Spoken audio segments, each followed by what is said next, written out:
22 अप्रैल 2024 का current affairs देखते हैं। पहला प्रश्न है, किस पदार्थ पर लंबे समय तक कैंसर का कारण बनने का आरोप है, जिसके कारण हांगकांग और सिंगापुर में कुछ मसाला पाउडर पर प्रतिबंध लगा दिया गया? ए एथिलीन ऑक्साइड, बी सादा नमक, सी कैल्शियम कार्बोनेट या डी पोटेशियम सर्बोनेट। हमारा आंसर है ये कौन सा, ए एथिलीन ऑक्साइड ऐसा पदार्थ है जो क्या लंबे समय तक कैंसर का कारण बनने का आरोप है, किस पे, एथिलीन ऑक्साइड में। और ये किस कौन से मसाले पर पाए गए हैं, ये एमडीएच और एवरेस्ट मसाले में पाए गए हैं। एवरेस्ट कुछ मसाले में, एमडीएच और एवरेस्ट के कुछ मसालों में पाए गए हैं, जिसके कारण इन पर प्रतिबंध लगा है। कहाँ पे, हांगकांग और सिंगापुर में। हांगकांग और सिंगापुर में कुछ एमडीएच और एवरेस्ट ब्रांडेड मसाला पाउडर पर प्रतिबंध लगाने का कारण अनुमति सीमा से क्या है, अनुमति सीमा से अधिक स्तर पर एथिलीन ऑक्साइड की कथित उपस्थिति थी। एथिलीन ऑक्साइड एक रसायन है जिसे कैंसर सहित दीर्घकालिक स्वास्थ्य जोखिमों से जोड़ा गया है, जो सार्वजनिक स्वास्थ्य की रक्षा के लिए क्या नियामक कार्यों को प्रेरित करता है।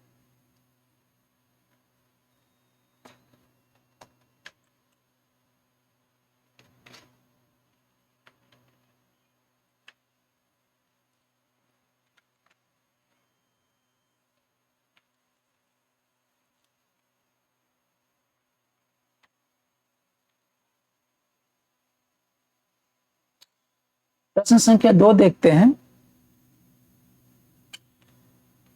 पुरातत्वविदों ने हाल ही में महत्वपूर्ण महापाषाण स्मारकों, एक लौ युग महापाषाण स्थल और रॉक आर्ट साइटों का खुलासा कहाँ किया है? ए कर्नाटक, बी तमिलनाडु, सी महाराष्ट्र या डी तेलंगाना। हमारा आंसर कहाँ किया, ये तेलंगाना में किया है। किसका, महापाषाण स्मारकों, एक लौ युग महापाषाण स्थल और एक कह रॉक आर्ट साइटों का खुलासा किया है तमिलनाडु का तेलंगाना। तेलंगाना में पुरातत्वविदों ने महत्वपूर्ण खोज की है, जिनमें घने जंगलों में 200 से अधिक मेगालिथिक स्मारक, ओरागुट्टा में एक असाधारण लौ युग में था मेगालिथिक स्थल और दमरागोडु में 2 रॉक कला स्थल शामिल है। ये निष्कर्ष तेलंगाना की प्राचीन विरासत में मूल्यवान अंतर्दृष्टि प्रदान करते हैं और क्षेत्र में निरंतर अन्वेषण और संरक्षण प्रयासों की आवश्यकता पर प्रकाश डालते हैं। प्रश्न संख्या 3 देखते हैं। अंतर्राष्ट्रीय मातृ पृथ्वी दिवस प्रतिवर्ष कब मनाया जाता है? ए अप्रैल 22 को, बी अप्रैल 23 को, सी अप्रैल 24 को या डी अप्रैल 21 को, यानी कि इंटरनेशनल मदर अर्थ डे। ये मनाया जाता है हमारा, ये अप्रैल 22 को मनाया जाता है, 22 अप्रैल को मनाया जाता है अंतर्राष्ट्रीय मातृ पृथ्वी दिवस। अंतर्राष्ट्रीय मातृ पृथ्वी दिवस प्रतिवर्ष 22 अप्रैल को पर्यावरण के मुद्दे के बारे में जागरूकता बढ़ाने और अस्थायी प्रथाओं को बढ़ावा देने के लिए मनाया जाता है। यह तिथि ऐतिहासिक महत्व रखती है क्योंकि यह 1970 में आधुनिक पर्यावरण आंदोलन के जन्म का प्रतीक है। पृथ्वी दिवस 2024 का विषय ग्रह बनाम प्लास्टिक है। प्लास्टिक प्रदूषण और पारिस्थितिक तंत्र और मानव स्वास्थ्य पर इसके हानिकारक प्रभाव को संबोधित करने की तत्काल आवश्यकता को रेखांकित करता है। इस दिन को मनाने से दुनिया भर के व्यक्ति और समुदाय एक स्वस्थ और अधिक टिकाऊ ग्रह की वकालत करने के लिए हाथ मिलाते हैं। प्रश्न संख्या 4 देखते हैं। किस देश ने हाल ही में एलजीबीटी के अनुकूल पर्यटन को बढ़ावा देने के लिए पहला अंतर्राष्ट्रीय इंद्रधनुष पर्यटन सम्मेलन यानी first international rainbow tourism conference शुरू किया है? ए भूटान, बी नेपाल, सी श्रीलंका या डी मालदीव। हमारा आंसर ये नेपाल है।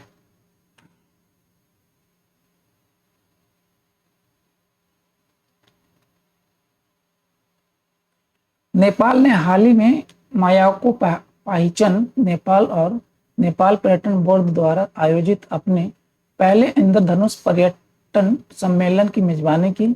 सम्मेलन का उद्देश्य नेपाल की एक प्रमुख LGBT अनुकूल पर्यटन स्थल के रूप में उजागर करना है, जो देश की कानूनी प्रगति जैसे समान लिंग विवाह की मान्यता को प्रदर्शित करता है। यह पहल नेपाल में अपने पर्यटन क्षेत्रों में समावेशिता और विविधता को बढ़ावा देने, LGBT समुदाय के आगंतुकों को आकर्षित करने और सभी यात्रियों के लिए एक स्वागत योग्य वातावरण को बढ़ावा देने के प्रयास को दर्शाती है। प्रश्न संख्या 5 देखते हैं। हाल ही में विश्व शतरंज चैंपियनशिप में सबसे कम उम्र के चैलेंजर के रूप में किसने इतिहास रचा? ए गुकेश, बी रमेश बाबू प्रज्ञानंद, सी हरिकृष्ण, डी अरविंद चिदम्बरम। हमारा आंसर है ये गुकेश। ये है गुकेश, इनकी तस्वीर लगी हुई। भारतीय शतरंज कौतुक डोमाराजू गुकेश 17 वर्ष की आयु में ने हाल ही में FIDE कैंडिडेट्स टूर्नामेंट जीतकर और विश्व शतरंज चैंपियनशिप के इतिहास में सबसे कम उम्र के चैलेंजर बनकर इतिहास रच दिया। टूर्नामेंट में उनके असाधारण प्रदर्शन और जीत ने उन्हें शतरंज की दुनिया में उनकी उल्लेखनीय प्रतिभा और क्षमता का प्रदर्शन करते हुए विश्व शतरंज के ताज के लिए एक दुर्जय दावेदार के रूप में स्थान दिया है। प्रश्न संख्या 6 देखते हैं। समुद्री तैयारियों का परीक्षण करने के लिए पूर्वी तट के साथ भारतीय नौसेना द्वारा आयोजित मेगा अभ्यास का नाम क्या था?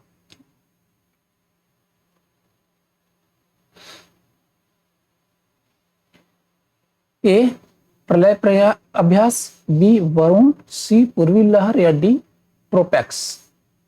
हमारा आंसर है ये पूर्वी लहर। इस परीक्षण का इस अभ्यास का नाम था पूर्वी लहर। भारतीय नौसेना ने अपनी प्रक्रियाओं को मान्यता देने और समुद्री सुरक्षा चुनौतियों के लिए अपनी तैयारियों का आकलन करने के लिए पूर्वी तट के साथ पूर्वी लहर मेगा अभ्यास आयोजित किया। इस अभ्यास में युद्ध प्रशिक्षण और लाइव फायर ड्रिल सहित कई चरण शामिल थे, जो नौसेना की परिचालन तत्परता और अन्य सेवाओं के साथ इंटरऑपरेबिलिटी को प्रदर्शित करते हैं। प्रश्न संख्या 7 देखते हैं। अंतरिक्ष विज्ञान में उनके योगदान के लिए प्रतिष्ठित आर्यभट्ट पुरस्कार से किसे सम्मानित किया गया है? A G Satish Reddy, B Pavaluri Subbarao, D C है राजगोपालाचारी या डी अविनाश चंद्र। हमारा आंसर है ए बी पावलूरी सुब्बाराव। किससे सम्मानित किया? आर्यभट्ट पुरस्कार से सम्मानित किया गया है। किस? अनंत टेक्नोलॉजी के संस्थापक CEO और अध्यक्ष पावलूरी सुब्बाराव को भारत में अंतरिक्ष विज्ञान में उनके महत्वपूर्ण योगदान के लिए एरोनॉटिकल सोसाइटी ऑफ इंडिया यानी कि ASI द्वारा आर्यभट्ट पुरस्कार से सम्मानित किया गया है। यह सम्मान राव के उद्यमशीलता की सफलता और अनंत टेक्नोलॉजी के माध्यम से भारतीय अंतरिक्ष कार्यक्रम में अग्रणी योगदान को उजागर करता है। प्रश्न संख्या 8 देखते हैं। रोइंग में भारत का पहला पेरिस ओलंपिक कोटा किसने हासिल किया? ए रवि सिंह, बी नेहा गुप्ता, सी मनीषा पटेल या डी बलराज पवार। हमारा आंसर ये बलराज पवार हैं, जो रोइंग में भारत का पहला पेरिस ओलंपिक कोटा हासिल किया है। बलराज पवार ने रोइंग में भारत का पहला पेरिस ओलंपिक कोटा हासिल करके इतिहास रच दिया है। उन्होंने दक्षिण कोरिया में चुंगजू में एशियाई ओलंपिक क्वालिफायर के पुरुष एकल स्कल इवेंट में तीसरा स्थान हासिल करके खेल में अपनी प्रतिभा और दृढ़ संकल्प का प्रदर्शन करते हुए यह उपलब्धि हासिल की। प्रश्न संख्या 9 देखते हैं। क्लाउडेड टाइगर कैट की नई प्रजाति की खोज कहाँ की गई थी? ए भारत, बी ब्राजील, सी ऑस्ट्रेलिया या डी इंडोनेशिया। ये कहाँ किया गया था? ये ब्राजील में किया गया है। किसका? क्लाउडेड टाइगर कैट की नई प्रजाति खोजी गई है किसमें? ब्राजील में। क्लाउडेड टाइगर कैट की नई प्रजाति जिसका नाम लेपर्स पार्डिनोइड्स है, ब्राजील के घने वर्षा वनों में खोजी गई थी। इस खोज ने वैज्ञानिकों और संरक्षणवादियों के बीच रुचि जगाई है, जिससे क्षेत्र की जैव विविधता की रक्षा के लिए नए सिरे से प्रयास किए गए हैं। प्रश्न संख्या 10 देखते हैं। किस देश ने पियोलजी 1-2 एंटी एयरक्राफ्ट मिसाइल और हवासल 1 RA-3 रणनीतिक क्रूज मिसाइल का परीक्षण किया जिससे क्षेत्र में तनाव बढ़ गया? ए दक्षिण कोरिया, बी संयुक्त राज्य अमेरिका, सी उत्तर कोरिया या डी ईरान। हमारा आंसर है ये उत्तर कोरिया ने परीक्षण किया है किसका? पियोलजी 1-2 एंटी एयरक्राफ्ट मिसाइल और हवासल 1 RA-3 रणनीतिक क्रूज मिसाइल का परीक्षण किया किसने? उत्तर कोरिया ने। उत्तर कोरिया ने हाल ही में उन्नत मिसाइलों के परीक्षण किए जिनमें पियोलजी 1-2 एंटी एयरक्राफ्ट मिसाइल और हवासल 1 RA-3 रणनीतिक क्रूज मिसाइल शामिल हैं। परमाणु हथियार ले जाने में सक्षम इन परीक्षणों ने दक्षिण कोरिया और संयुक्त राज्य अमेरिका के साथ तनाव बढ़ा दिया है। प्रतिक्रिया के रूप में सहयोगियों के बीच सैन्य सहयोग बढ़ा है और क्षेत्र में बढ़ती स्थिति को संबोधित करते हुए संयुक्त अभ्यास आयोजित किए गए हैं।